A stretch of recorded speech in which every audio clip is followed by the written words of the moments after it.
All right, we are live. Welcome everyone.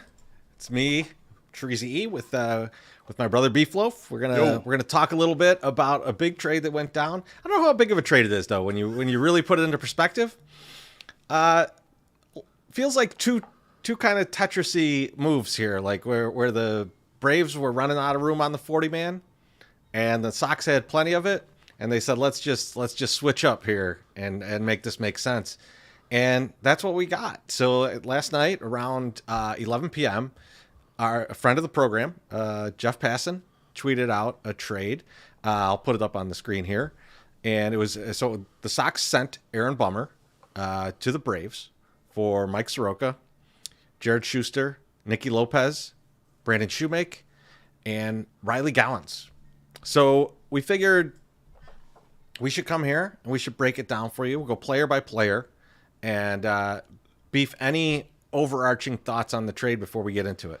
Yeah, I mean, a couple things. One, when I first saw the trade break, I got the alert from Passon because I have Passon on alerts all the time, and I popped it open. And when I looked at it, I didn't believe it at first. I went to his profile. I was like, "This is weird. Who does 5 players for 1 player? It's kind of a weird thing." Went to his profile just to make sure that was the case. I realized I like the concept here.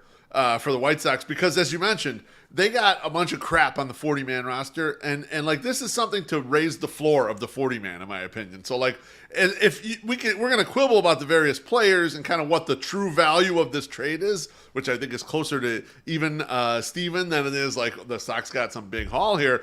But from a perspective of like the way we're sitting, I like them trying to do this, trying to add a lot of what I would call low-lying fruit and some depth here. Now, you can only do this like maybe one more time before it's got to be like, all right, some of this stuff has to like prove itself as at least reasonable depth or whatever. You can't just keep doing it because if you can do this a couple times, you're in bad shape. You ain't doing shit right here. So I kind of liked it from that perspective.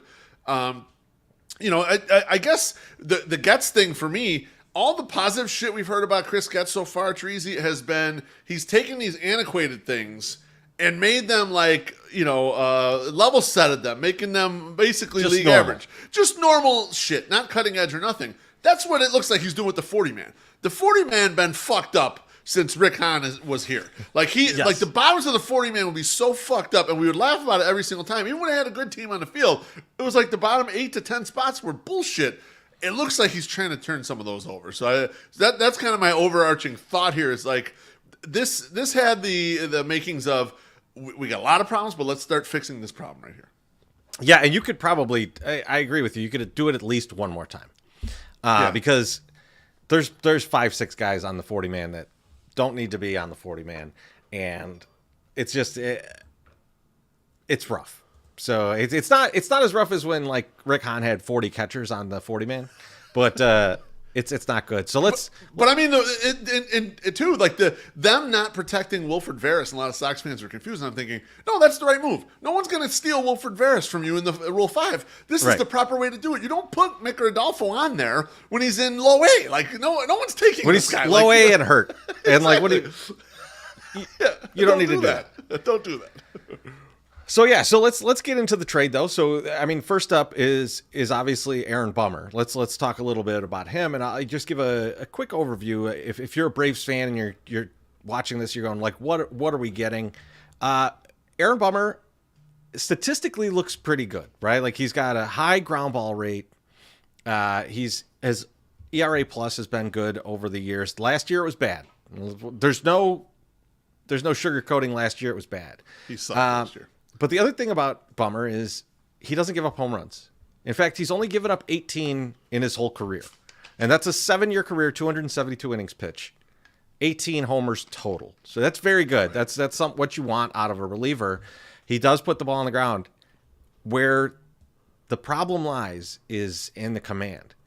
If he's in the range of like 3 walks per 9, you're getting really good Aaron Bummer. Yeah. If he's in the range of 5 to 6 walks per 9, you're getting the Aaron Bummer that frustrated the hell out of White Sox fans. And so that's really the difference. I think a lot of people are pointing to like Aaron Bummer's a ground ball pitcher and the Sox offense stunk. That surely didn't help. But The real problem with him is the command. And so, Beef, I'll ask you this question. Like, do you think that it's a command issue? Or do you think it's an issue of he just felt like he had to strike everybody out because he didn't trust the field behind him? No, I feel like it's more of a command issue. I think there's probably something mechanical that the Braves will have to fix here, because it's not. It wasn't only the walk rate shot up, Treasy, but there's been the ground ball rate has been descending down. He used to be a 70% ground ball monster, like a guy who's like Zach Britton or whatever. He was at 58% last year, so it's tumbling down. So there's something going on there where he's not quite landing pitches the way he'd like to land pitches. So I think there's a mechanical thing there. But if you're able to fix it, if you're the team's able to fix it, and having hitters beating the ball into the ground, you have a reasonable infield defense. And in their ballpark, suppressing home runs is monstrous. Like, I understand the fit for them. I understand why they would go after him. Yeah, as much as he's frustrated us as a fan base, the outlook is good if you could just rein in the command. That's just a big thing, and I think we'll see what the Braves do, and we'll see how much the Sox regret it when it happens. But let's move on to the 5 players that came the other way, and I'll let you take it away with Mike Soroka. Mike Soroka is an old B-Flow favorite. He was terrific in 2018, 2019. In fact, he sported a 171 ERA plus. He finished 6th in Cy Young voting and 2nd in Rookie of the Year voting behind Pete Alonso, who hit 53 homers that year. Since then, since the pandemic, he's been hurt in a wide variety of ways. He's had a couple Achilles injuries. At the end of the year, he had a forearm injury. Treasy, he's at the point where he's kind of missed like 4 years, basically. He's pitched very little in the last 4 years. He's in his ARB 4 season, so he was a Super 2 to begin with. He's projected to make like $3 million. The Braves were basically at the point where they thought about non-tendering him, and so that he gets thrown into this deal. So he's a guy who probably has, like, he's probably looking for a spot where he's going to have a shot to make 20 starts and try to, like, see if he can do anything. And this is, like, the perfect spot. So like, why not throw him in there? Do I think he's ever going to go back to Rookie of the Year almost, Mike Soroka? No, but if you get 15 or 20 starts out of him, I'm totally fine with this. Basically, all you did, your part here is you jumped the line on people who could have claimed this guy when he was non-tendered. So, okay, that's worth a little bit, in my opinion. He's hurt currently, right? I mean, like he was hurt at the end of the year. Yeah, that's correct. Okay, yeah, that's right. Okay, yeah. So, take that into consideration. If you're penciling him into the starting rotation, let's calm down. Let's see what the health looks like, and let's see what we actually might get out of Mike Soroka. But that said, you're taking a gamble. This is gamble 1 of this, and let's get into gamble 2, which is Jared Shuster. Jared Shuster. So I had Jared Shuster in the Trade with Every Team's blogs. I actually had Michael Kopech going the other way. So I don't know. Your mileage may vary. Is Michael Kopech more valuable than Aaron Bummer at this point? I have no idea. They got to be somewhat close. To me, this is like one of the real parts of the trade. And I understand that he had a rough 11 starts last year, but he's one of these low ceiling starters, these 4 and 5 starters that the Braves developed a ton of, and they have him sitting on their 40-man roster. So were they going to DFA this guy? I'm not sure that is the case, even though he had some rough starts, and the stuff has fallen a little bit. He's like a change-up command guy first.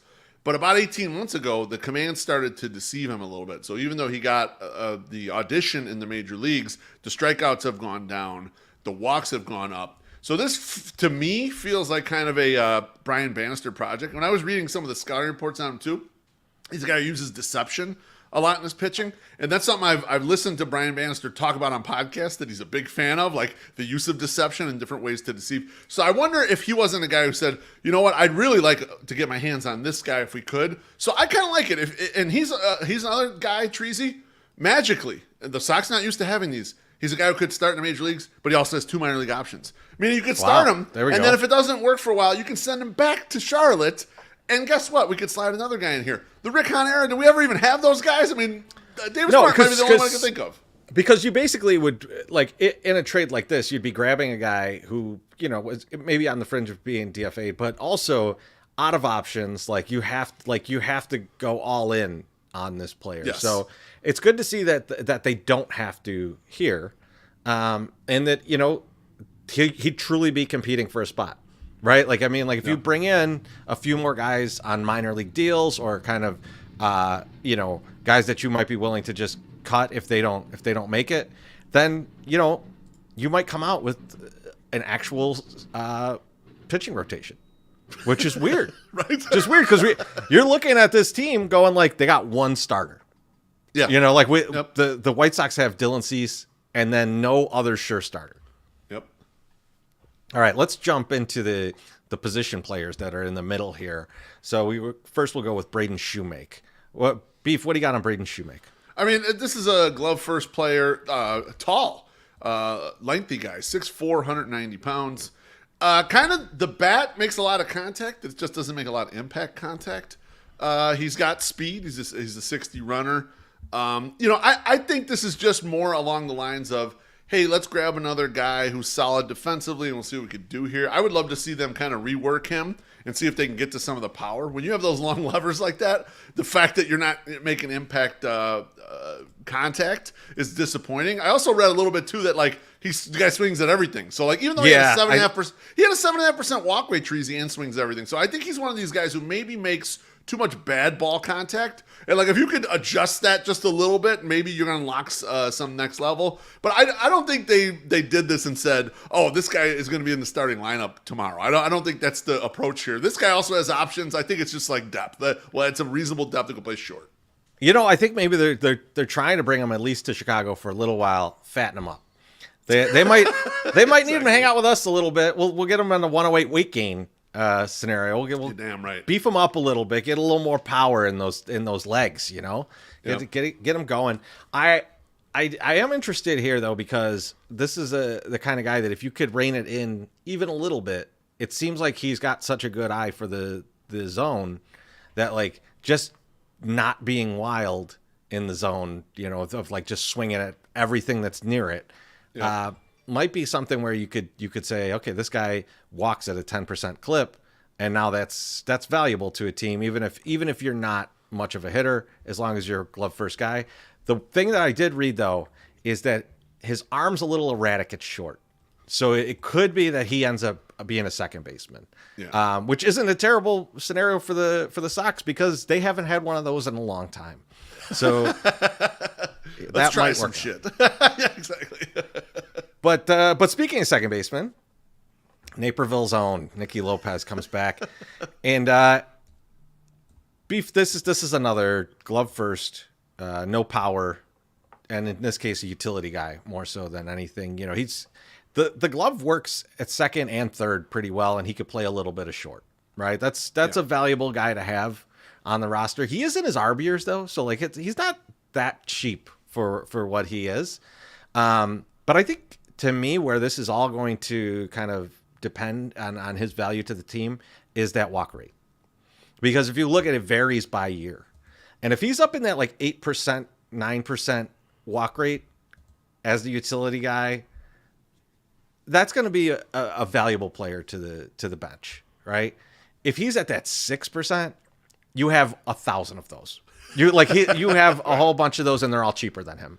Yeah. So like I don't know that that's a terribly important position that of need, right? Like we've got Romy and we've got Lenine and all these guys who can play the position, but can't hit a lick and can't be patient at the plate. So let's see what he brings in terms of walk rate and patience.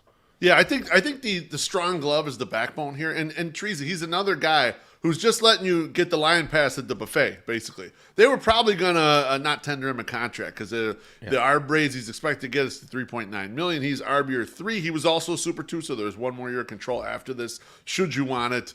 I think it's like if everything else fails, this guy probably ends up starting at second. But really, what you want is for him to be the utility guy, like you're mentioning, because he can handle a bunch of positions. He's a plus glove generally. He really cannot hit. He had 1 year where he hit. He had a 104 WRC plus. He was worth 6 wins. That's how much value he could be worth if he were to actually get a lucky ass year where he fucking hit. But yeah, this is just another one. You're gonna get the line pass here. You're improving the defense. Like this is all the Gets things that he said.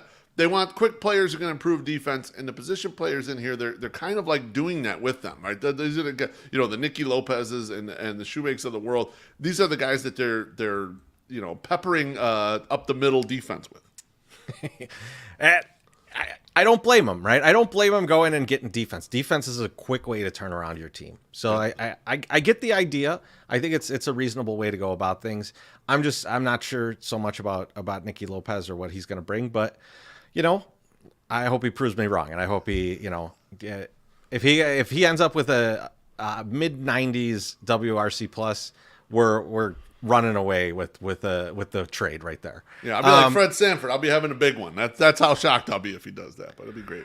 So let's get into the last guy. So this is Riley Gowens, Libertyville native, and went to U of I. And you know what, Beef? I'm gonna quickly do an aside here. I don't know if I agree with the Sox marketing plan here of getting all kids from the area so that their parents buy season tickets. Yeah, I don't think you can put enough kids on the roster.